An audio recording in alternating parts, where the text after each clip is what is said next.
इस वक्त की सबसे बड़ी खबर, जहां शरद पवार इस वक्त करार पहुंच चुके हैं शक्ति प्रदर्शन करने के लिए। और इस बीच खबर तो ये भी मिल रही है कि बी चौहान वो स्मृति स्थल पहुंचे हुए हैं। महाराष्ट्र की सियासत में तमाम जो घटनाक्रम है वो इस वक्त हम अपडेट कर रहे हैं। कार्यकर्ताओं ने पवार का स्वागत किया और कल प्रेस कॉन्फ्रेंस के दौरान इन्हीं कार्यकर्ताओं के बदौलत शरद पवार ने ये कहा था कि मैं जनता के बीच जाऊंगा।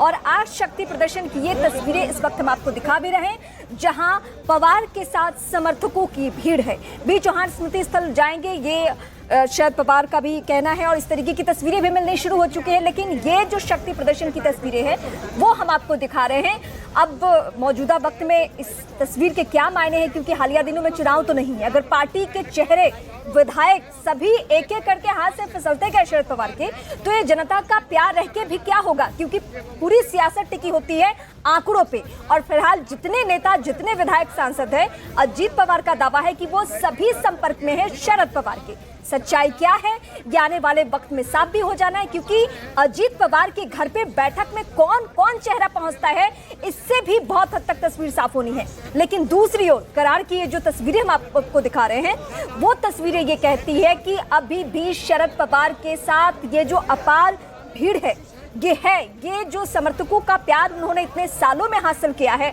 वो है उनके साथ। लेकिन विधायक कितने हैं ये सबसे ज्यादा महत्वपूर्ण है। विधायकों की संख्या ज्यादा महत्वपूर्ण है, सांसदों की संख्या ज्यादा महत्वपूर्ण है, क्योंकि पार्टी बचानी है। अगर तमाम चेहरे चले जाते हैं तो जाहिर सी बात है कि आने वाले वक्त में जो अजीत पवार का दावा है कि मैं चुनाव चिन्ह पर भी दावा करूंगा, अब मेरी पार्टी है, क्योंकि संवैधानिक तौर पर जो आंकड़े हैं वो मेरे पास है। शरद पवार ने हालांकि इस हिसाब से कुछ स्टेटमेंट नहीं दिया है कि मैं पार्टी बचाने के लिए क्या करने वाला हूं। अपार भीड़ के बीच में फिलहाल वो पहुंचे हुए हैं। और अभी तक महाराष्ट्र की सियासत में आप ये कह सकते हैं कि सबसे ज्यादा अनुभवी, तजुर्बेकार नेता है।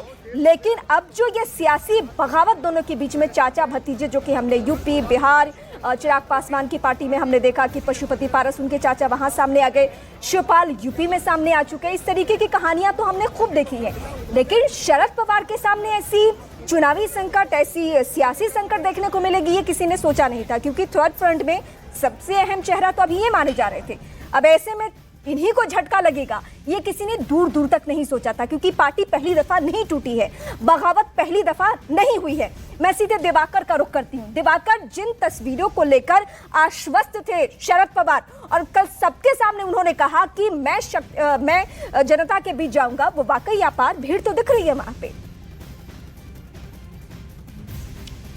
देखिए, आमतौर पर इससे ज्यादा भीड़ शरद पवार जहां भी होते हैं वहां देखने को मिलती है, और उतनी ज्यादा भीड़ कहीं पर भी देखने को नहीं मिली। हालांकि कुछ कार्यकर्ता जरूर इकट्ठा हुए थे, करीब 100-150 के आसपास कार्यकर्ता थे हर जगहों पर। लेकिन जब शरद पवार कहीं पर जाते हैं तो कम 1000 के आसपास, 2000 के आसपास की भीड़ इकट्ठा होती है इस तरह के दौरों पर। तो ऐसे में वो भीड़ देखने को नहीं मिली है। दूसरी चीज, जो बड़े नेता हैं जो है शरद पवार की पार्टी के, उसमें से कुछ जो सांसद हैं और एक दो विधायक हैं वही देखने को मिले हैं, और इसके अलावा फिलहाल कोई और शरद पवार के साथ देखने को नहीं मिला है। अब कराड़ में वो पहुंचे हैं वाईबी चौहान मेमोरियल पर, जहां पर वो श्रद्धांजलि अर्पित करेंगे। वहां पे तमाम उनके कार्यकर्ता होंगे, नेता होंगे, उनसे वो बातचीत भी कर सकते हैं, क्योंकि इस वक्त पवार की सबसे बड़ी मुसीबत और सबसे बड़ी मजबूरी यही है कि कार्यकर्ताओं को कैसे जोड़ के रखना है और जो बचे नेता हैं उनको कैसे जोड़ के रखना है। तो ये तमाम चीजें अब शरद पवार के मन में चल रही होंगी। और शरद पवार का जो चेहरा है वो बहुत कुछ बता रहा है।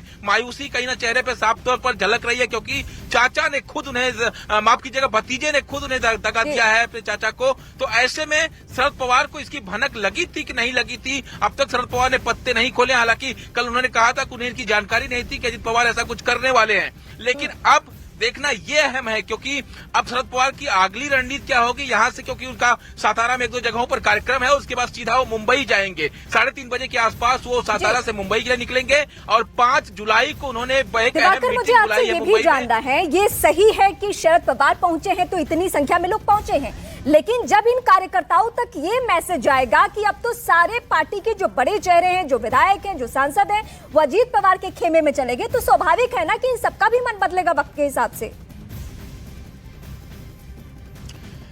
देखिए रीमा, साफ तौर पर, क्योंकि जिस तरह से शिंदे जब उद्धव गुट अलग हुआ था, शिवसेना टूटी थी, उस दौरान भी पहले एकनाथ शिंदे के साथ 14 विधायक गए थे और जी। जो विधायक उद्धव के साथ थे, उद्धव को लग रहा